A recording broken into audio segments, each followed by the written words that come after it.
కాకపోతే ఇప్పుడు ఈ విక్ ఏంటో అనేది మీకు క్లారిటీ ఇస్తా చూడండి. ఈ విక్ ఏదైతే ఉందో, ఒకవేళ గ్రీన్ క్యాండిల్లో ఈ పైన కింద విక్స్ ఉంటే దీని అర్థం అక్కడ సెల్లర్స్ పవర్ ఉందని. ఆ విక్ ఏం చూపించింది అంటే సెల్లర్స్ పవర్ని చూపించింది ఇన్ గ్రీన్ క్యాండిల్స్. ఒకవేళ అది రెడ్ క్యాండిల్ అయ్యి ఉంటే అది బయర్స్ పవర్ని చూపించింది. అంటే గ్రీన్ క్యాండిల్లో ఉండే విక్స్ సెల్లర్స్ పవర్ని చూపిస్తాయి, రెడ్ క్యాండిల్స్లో ఉండే విక్స్ బయర్స్ పవర్ని చూపిస్తాయి. ఏ క్యాండిల్లో ఉండే విక్స్ దానికి ఆపోజిట్ కలర్ క్యాండిల్ పవర్ అనేది అయితే చూపించింది. ఈ వీడియోని ఇప్పుడు ఒక డైరెక్ట్ స్క్రీన్ లైవ్ ఎగ్జాంపుల్ తోటి చూపిస్తాం. ఎగ్జాంపుల్గా ఈ పాయింట్ దగ్గర ఒక క్యాండిల్ అనేది అయితే స్టార్ట్ అయింది. ఈ క్యాండిల్ స్టార్ట్ అయిన తర్వాత ఏమైంది అంటే కొంచెం సేపటికి క్యాండిల్ పై వైపు కదలడం మొదలైంది.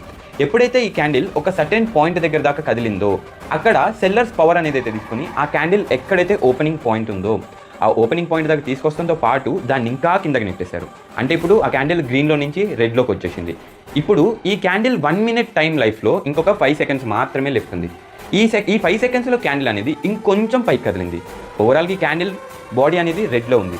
ఇప్పుడు క్యాండిల్ ఓపెన్ అయిన కాడ నుంచి కొంచెం సేపు పైకి కదిలింది కదా, ఇది పైకి కదిలిందా లేదా అని చెప్పి తెలుసుకోవడానికే మనకు ఆ పైన ఉన్న విక్. ఈ క్యాండిల్లో కొంచెం సేపు ఒక పాయింట్ ఆఫ్ టైం దగ్గర బయర్స్ పవర్ ఉంది అని చెప్పి ఈ విక్ను చూసి మనం అర్థం చేసుకోవాలా. ఈ విక్ ఇక్కడ కొంచెం నార్మల్గా ఉంది కాబట్టి ఇక్కడ బయర్స్ పవర్ మరీ ఎక్కువ లేదు. అదే ఒకవేళ ఈ విక్ ఇంత పెద్దగా ఉంది అంటే మాత్రం అక్కడ చాలా పెద్ద స్ట్రాంగ్ బయర్స్ పవర్ ఉంది. కాకపోతే సెల్లర్స్ దాన్ని ఓవర్టేక్ చేసి మరీ కిందకు వచ్చారు అని చెప్పి అర్థమైంది. ఒక క్యాండిల్లో విక్ ఎంత పెద్దగా ఉంటే దాని ఆపోజిట్ క్యాండిల్లో ఉండే వాళ్ళ పవర్ అంత ఎక్కువ ఉంది అని. అదే విధంగా మనం ఇప్పుడు ఒక రెడ్ క్యాండిల్ కూడా ఒక ఎక్స్ప్లెనేషన్ తీసుకున్నట్లయితే ఒక క్యాండిల్ ఈ పాయింట్ దగ్గర ఓపెన్ అయింది.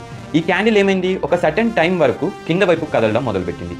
కాకపోతే ఒక పాయింట్ ఆఫ్ టైంలో మళ్ళీ బయర్స్ పవర్ తీసుకొని ఈ క్యాండిల్ని పైకి నెట్టడం మొదలుపెట్టారు. ఎండ్ ఆఫ్ ఇంకొక 5 secondsలో మార్కెట్ ఎండ్ అయిపోతుంది అన్నప్పుడు ఇంకొంచెం కిందకు వచ్చి ఈ పాయింట్ దగ్గర క్యాండిల్ అనేది ఎండ్ అయిపోయింది.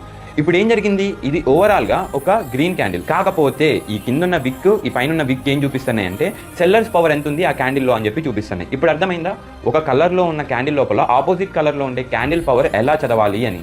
ఇప్పుడు మనకి సింపుల్గా అసలు క్యాండిల్ అంటే ఏంటి, క్యాండిల్లో ఇంపార్టెంట్ పాయింట్స్ ఏంటి, ఈ పాయింట్లు ఒక క్యాండిల్ లోపల ఉండే బయర్స్ని సెల్లర్స్ని ఎలా రిప్రజెంట్ చేస్తాయి, అసలు ఒక క్యాండిల్ని ఎలా చదవాలి విక్ బేస్ చేసుకొని అని చెప్పి అర్థమైపోయింది. ఇప్పుడు మనకి ఇవన్నీ అర్థమైపోయినాయి కాబట్టి మీకు ఈ వీడియో స్టార్టింగ్లో ఒక చిన్న ఎగ్జాంపుల్ చెప్పా. Same personality, same height, same muscle ఉన్న ఒక ఇద్దరు పోట్లాడితే ఎవరు గెలుస్తారు అని. ఎట్ ద సేమ్ టైం ఒక బక్కోడు ఒక బండోడు పోట్లాడితే ఎవడు గెలుస్తాడని.